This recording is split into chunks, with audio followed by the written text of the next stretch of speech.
Hey there y'all, and welcome to the kitchen. Today we are doing a shortcut beachside brunch. So that means we are doing a perfect meal before you spend an entire day at the beach or the pool that's going to keep you satisfied and full, and we're doing it shortcut style. So first thing I want to start teaching you is my breakfast casserole. And so first we've got to do for that is get our filling started, and that's just going to take a little bit of cooking before we get our casserole in the oven. So I've got about a pound of pork sausage here. I'm only going to use half of that. And then one of my shortcut ingredients that we're going to use for both this and our other recipe today, our breakfast potatoes, is this seasoning blend out of the freezer section. I love this stuff. It's got onions, celery, bell peppers. It's got so much flavor packed right in here. So we're going to use it for 2 recipes today. So my oven is preheated for my casserole to 400 degrees. But then I'm going to get some heat underneath my big skillet here. And I'm going to get it on pretty high heat because I just want to get some brown underneath my sausage as well as my seasoning blend here. And I want to kind of get a good bit of kind of crust on that sausage, because when you get a little crustification to your brown sausage, that adds a really extra level of flavor that's absolutely delicious. So I'm going to cut this in half, and we're going to use half of this now. We can use half of it for a meal later. And I'm also going to get just a little bit of fat into my pan. I never want to just put meat straight into that and depend on just that when I'm using something stainless. I want to get a little oil in there just to give it a base of something to keep it from sticking. So I'm just going to get a little bit of avocado oil spray in here. You can use vegetable oil, whatever you have on hand. Just a little spray in there goes a long way to keep it from sticking. And then I'm going to get my sausage started. You can use bacon in this. You can use whatever meat you have on hand. This is also a great use for whatever you've got left over from the night before. Like if we do ham or something, I love to put that in a breakfast casserole. This is actually a recipe that is sort of like something that I always had growing up at Christmas time. But I had it when we went to the beach with my husband's side of family years and years ago. For the first time, my sister-in-law made like a baked egg breakfast casserole sort of thing before we went to the beach. And having big breakfast before going to the beach is nothing new for me, but when we had it as a family growing up, for me, it was this huge crack of dawn spread with grits, eggs, sausage, toast, all of that. But you ate it at 8 o'clock in the morning because my family was on the beach by 9. Now we're a little older, and his side of the family does some things different, so they do more of a brunchy thing. And like this egg casserole that is something we normally do for Christmas is absolutely perfect for a big brunch before you hit the beach for a good long stretch. Growing up, we didn't live at the beach, but we only lived about 4 hours from the beach, so we would go several times a year. And my grandfather would always cook a big breakfast, like I said, at the crack of dawn every single morning. So that was what I grew up with, not this quick grab a granola bar and then you hit the beach. And then at night, he would cook a huge Sunday-style supper every single night, except one, and we would go out for seafood.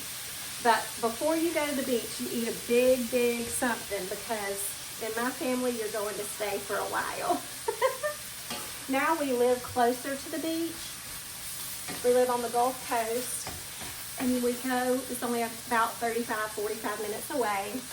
We go more regularly, but we go with a full tummy because we only want to pack some snacks and some sandwiches and not have to get hungry. Nothing makes you more hungry for me than a pool day or a beach day. I never fail to get the hungriest at the pool or beach. Okay, my sausage has gotten a good bit brown, and I'm going to get about a cup of this seasoning blend in to go with this. Neither of these recipes today have a huge ton of ingredients. We're talking 5 or 6 ingredients for both of the recipes that we're doing. So I'm going to get about a cup of this. I love this stuff. It is something that I use in all kinds of recipes. I use it in soups. I use it in stews. I use it in enchiladas. It is a good ingredient to have on hand. A lot of times we think we've got to have a huge stash of peppers and onions and all this in the fridge, and that's something I do have. But when you think about what's really convenient and the fact that these are packed at the peak of freshness, it's a really good buy, and it's really smart to have these things on hand. There's also little herbs in here too, so that just brings up the flavor some more. My sister-in-law Sarah's recipe, she does green chili cheddar version, and that's what she puts in hers. So this is kind of like hers meets my family's, because my family's is sausage and cheddar cheese in their egg casserole. So we're bringing a little southwestern stuff with the onions and peppers for Sarah's version. And then I'm actually going to add in my secret ingredient. And that is just a couple of spoonfuls of salsa. That just really steps it up a notch. But if you wanted to follow Sarah's recipe, a good can of green chilies is perfect in this. All right, we're going to get some color on that. And while that's working, we're going to go ahead and get our eggs mixed up with our other ingredients. This takes about 8 eggs. I've got 8 large eggs here, and it's going to take about half a cup of shredded cheese in the mix, and then another half a cup on top, so a cup total. And then we're going to put in a cup of cream. You can also use half and half. You can use milk, whatever you have on hand. Like I said, this doesn't take a ton of ingredients, so we're just going to get cracking on our eggs and get them in here. I love teaching stuff like this to my students too in Mama Whitten's kitchen. My teenagers love stuff like this. You say the word brunch, it's up there for them.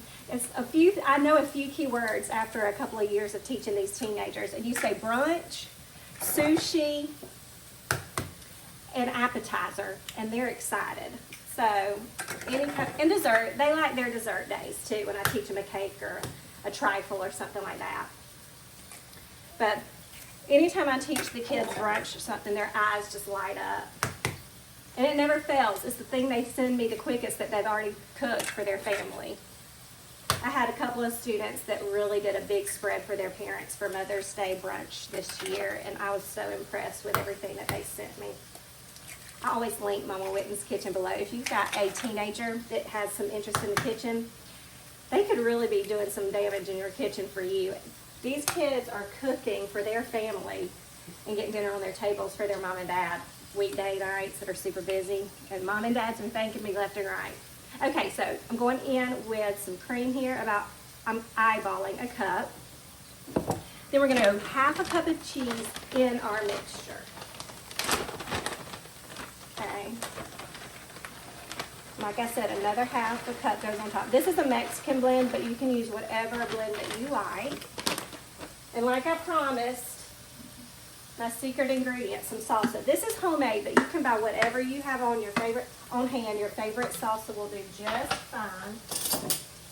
And I'm going to say about a good 1/4 of a cup of salsa, a good couple of spoonfuls. And the usual suspects. You got some salt and pepper going in here. I'm going to go in, because we have some sausage and a little bit of saltiness from our cheese, I'm going to go in with about half a teaspoon of salt to start. And then a pinch of pepper. Let me stir my sausage around one more good time. Move all this out of the way. And we are about ready to assemble this. The thing I love about egg casserole is if you wanted to do this the night before, and you could even bulk up this a little bit more and add some bread into it, you could put just some day old bread in the bottom of your pan, a couple of cups of bread, pour this mixture over it and cover it, and it can stay in there all night long and bake the next morning. So that's a really good make-ahead with or without the bread. But if you wanted to bulk this up and this be the only dish you made and not have to do the breakfast potatoes, that's another good trick. Okay, that's really good. I'm going to shut the heat off on this, and then I'm going to whisk up my mixture. Just want to get some air incorporated into here.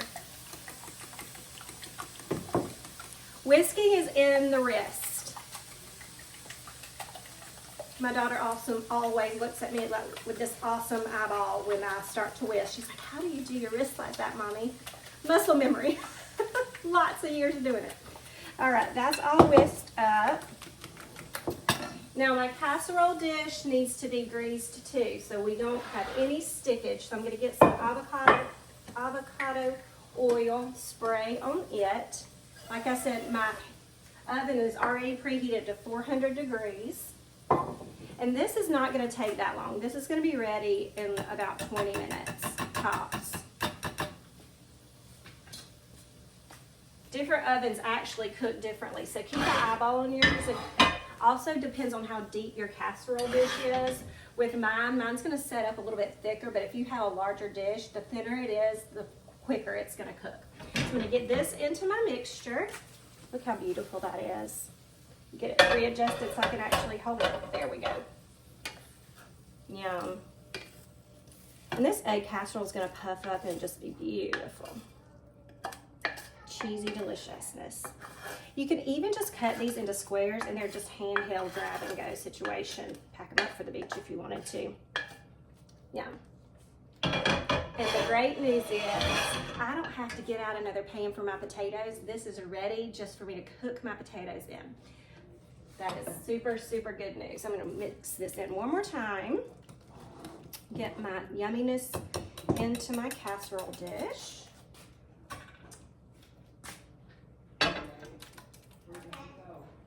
And it almost reminds me of Christmas because of the red and green peppers in there.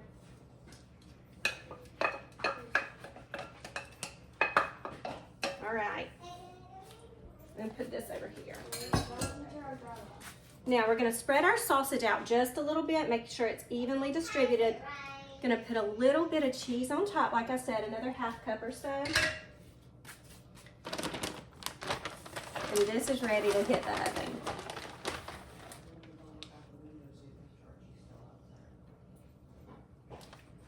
Delicious. And this cheesy crust on top, it's just going to invite people in. Like, you know your kids, when they see a cheesy topping on something, they're not even going to question what's underneath. That's always good news, isn't it? Okay, that's ready to go in my oven at 400 degrees. When I get back, I'm going to show you how to make my niece Isabella's favorite breakfast potatoes that are the perfect side for this beach day brunch. I'll see you in a second.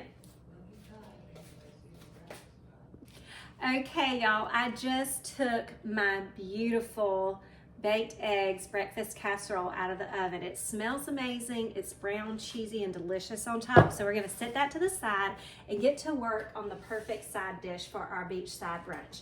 We are going to do some breakfast potatoes. And I love this because it is an excellent use of already baked potatoes that you have left over from the night before. So if you've got like a wonderful seafood meal plan and you've got baked potatoes that you do with that and you've got some left over, it's a hard thing to find something to use an extra baked potato for. These are perfect for that. Another thing you can do is, if you want to do this shortcut fashion, just bake your potatoes in the microwave really quickly, about 10 minutes, and it will be perfect to go for this dish. Just let them cool because you're gonna be chopping them up and you don't wanna burn your fingers too much. So I'm gonna get some heat going in my pan. We're just reusing the same pan that we cooked our sausage and our peppers in, because obviously that's great flavor already living inside our pan. There's even a little bit of oil left behind, so that's some yummy flavor. So I'm gonna get some heat going under there. I'm gonna get a little bit of butter under my heat too, because obviously butter makes everything better. So I'm going to go in with a little bit of avocado oil as well, because anytime that you're using this kind of application where you're wanting high heat to crisp something on the outside, butter gives flavor, but you want to raise the heat level with a little bit of a high heat oil. Avocado oil is perfect for that. You could also use coconut oil. So I've got a little bit of that in my pan, and I'm going to start chopping my potatoes. Like I said, I let them cool, and they're just baked right through. You could also, if you wanted to, use some frozen potatoes out of the freezer section. If you use those, I recommend though that you let them thaw on a paper towel to actually do this the same way. But I prefer this simply because the skin makes this beautiful rustic dish for me. So I'm just chopping about 6 to 8 medium-sized russet potatoes for this. I also love this because it's a great inexpensive recipe that feeds a huge crowd. Everybody loves it. I usually serve mine with a variety of salsas, ketchup, hot sauces, because you never know how people are going to want to top their stuff at breakfast time. This is a great brunch dish. Also a great side dish with dinner too, don't get me wrong. If you wanted to even do this in the air fryer, that's a good option. You would just toss all this together in a bowl instead of doing it stovetop with your oil and your seasonings, and just throw it in the air fryer until it's nice and crispy. Okay, my fat is starting to sizzle, so the chopped potatoes that I already have done are gonna go in there. And here's what you need to know. Once they get in here, you don't wanna mess around with them a bunch. You want them to get a really good browning on the outside. So we're gonna put them in there. You want a nice even layer, so no big crowding. So that's why you definitely want one of your biggest pans. This little half right here, we might have all we have room for. Yeah, perfect. Yeah, one more little one I think could fit in there. This is also something that you can do with a new potato or the red skin potato. That would be delicious. Also can leave the skin on that. I almost just wouldn't say doing it with a Yukon Gold as much. It just doesn't have the same exact texture that crisps up quite as good. So I'm gonna wipe my hands off, and then I'm gonna get a spatula or a spoon here, and I'm gonna get this pushed down into an even layer.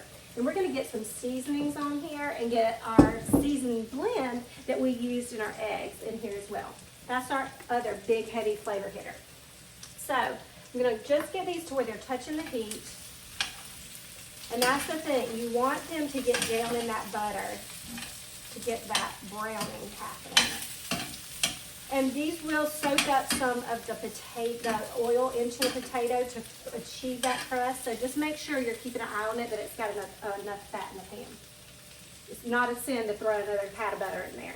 So I'm gonna go in with about a teaspoon of smoked paprika. This is absolutely delicious. Think of bacon in a jar. That's what we're going with here. So we've got smoked paprika. We've got some onion powder. Good, half a tablespoon of onion powder. Half a tablespoon of garlic powder. And like I said, this was 6 about medium large size russet potatoes. Now I've got seasoning salt here. Seasoning salt has a few other things in it. It's got paprika, some garlic in there, a little bit of sugar sometimes. This is a very good thing to have on hand. It's a multi-purpose seasoning, especially if you've ever been to the South. A lot of the things that you love that special flavor, they've got seasoning salt in it. So I'm gonna go in with a tablespoon of seasoning salt because potatoes need salt desperately. They soak it up and they beg for it. I'm gonna go in with about a pinch or two, half a teaspoon of pepper here. If you like things spicy, you can absolutely use red pepper flakes. And then just a small pinch of kosher salt. Like I said, that seasoning salt is a blend, so it wasn't just salt going in. And I'm just gonna let this go for a minute. Now what I want in my pan to happen is I really want some great browning on this bottom side of my potatoes. So what I'm gonna do is I'm gonna let them sit until they start to let go of the bottom of the pan. When they start to let go, that's when you know it's time to flip them around. So once they get in there and they start doing that, then I can add a little bit more of the onions and the seasoning blend that we've got out here to finish this dish off. So let me just get my spoon in here, get it started moving around. Yeah, we got some good browning under there. And that sausage that is in the bottom of that sausage fat is adding to the party. Yum. It's one of those things that you move around and then you let it sit. You move it around and you let it sit. And I am seeing that I want a little bit more fat in mine, so I'm going to add a little bit more oil right in the center and over the top of the potatoes, and a little bit more butter. Maybe about a teaspoon of each, not a ton.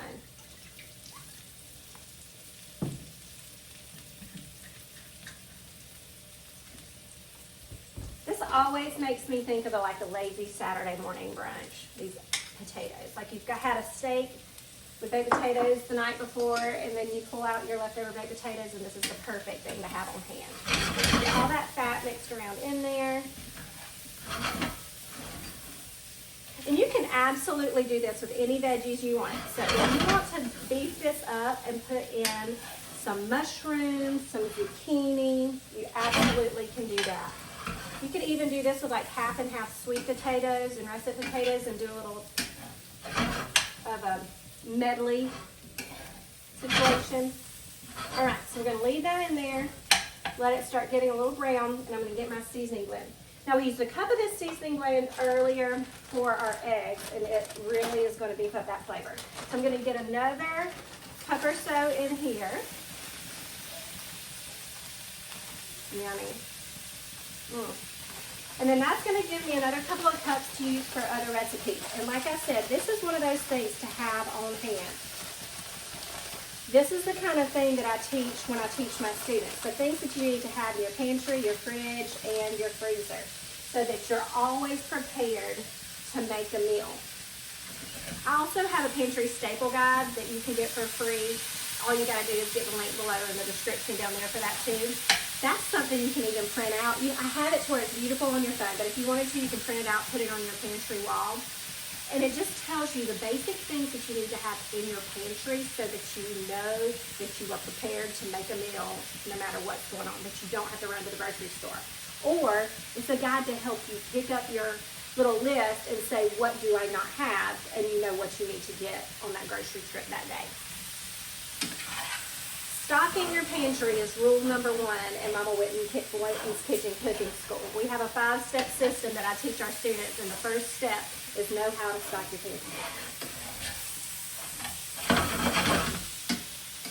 I actually had a student last week, and it was the funniest thing that she didn't realize it, but I did before she did. She messaged me, and she had always sends me pictures of her dishes and stuff. She's one of my homeschool students, so she's actually getting culinary elective credit for it. So she sends me her recipe, her dish, the picture of her dish, and tells me what she's made and all that. And she said, I don't know what to call this, but I just kind of made it up, and it's absolutely delicious. Well, she didn't even realize it, but I messaged her back. I said, do you not realize that you just wrote a recipe? And she was like, wait, what? Mind blown. And she's been one of my students for almost 2 years, and she just is such a precious little girl. So she was super mind blown and proud of herself when she realized she indeed had made her own recipe, written it, and did not need to follow along anything at this point. Okay, we're gonna let that sit and do its thing, and you want it to get a crust on the bottom. So we're really gonna be patient with it and not touch it for a few minutes. When we get back, we're gonna cut into our delicious breakfast egg casserole full of sausage, onions, peppers, cheese, and all kind of yumminess. And then we are gonna get into these hash browns and taste it all with a special little guest. Can't wait to show you that when I get back. See you in a minute. All right, y'all, I just took our yummy breakfast potatoes out of the oven. They are delicious, they are crispy. I finished them in the oven really quickly just to get some extra browning on top. The bottom is super brown. They were in right after my casserole, so the oven was already at 400 degrees, and they just spent about 5 minutes in there, and they were perfect. So I'm ready to plate this up. I'm gonna just cut my casserole, and I have a special guest with me to taste today. It is summer break. That means I've got a college kid home with me. This is our youngest son, Noah, so he's gonna taste my food for us today. He's my athlete, so he has to have all that protein. The breakfast casserole, like I said, has sausage in it. It has our seasoned blend, and we doubled down on that seasoned blend and used our ingredients twice. So we've got that in our hash brown potatoes, our yummy breakfast potatoes too. You want any salsa on it? Yes. You do. I had a feeling. We can garnish with some green onions too. I've got those on here. You want to garnish? Go ahead. Okay. Okay, because you know Mama wants to garnish. We gotta make it pretty. I know. Gotta make it pretty. Gotta make it pop.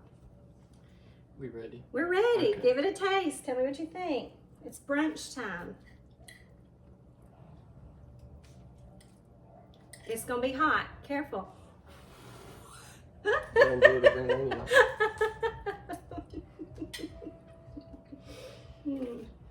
You like it like that, don't you? Mm-hmm.